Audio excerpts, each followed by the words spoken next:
Phone పనిచేయకుండా jail పెడతామండి.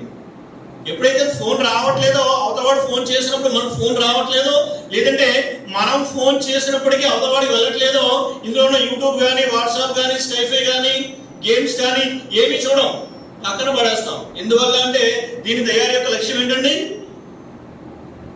మాట్లాడుకోవడం. అలాగే మనకు కూడా ఒక లక్ష్యం ఉందండి. మన జీవితానికి కూడా ఒక లక్ష్యం ఉంది. ఏంటండి? వమా ఖలఖతుల్ జిన్న వల్ ఇన్సా ఇల్లా లియఅబుదూన్. అల్లాహ్ సుబ్హానహు వ తఆలా చెప్తున్నారు, నేను మానవులను జిన్నులను నా ఆరాధన కొరకు తప్ప మరి దేని కొరకు సృష్టించలేదు. అల్లాహ్ సుబ్హానహు వ తఆలా మనల్ని ఎందుకు సృష్టించాడు? ఆరాధన కొరకు. ఎవరి ఆరాధన కొరకు అండి? అల్లాహ్ యొక్క ఆరాధన కొరకు. ఆయన చెప్తున్నారు, అల్లాహ్ చెప్తున్నారు, నేను సృష్టించాను నన్ను ఆరాధించడం కొరకు.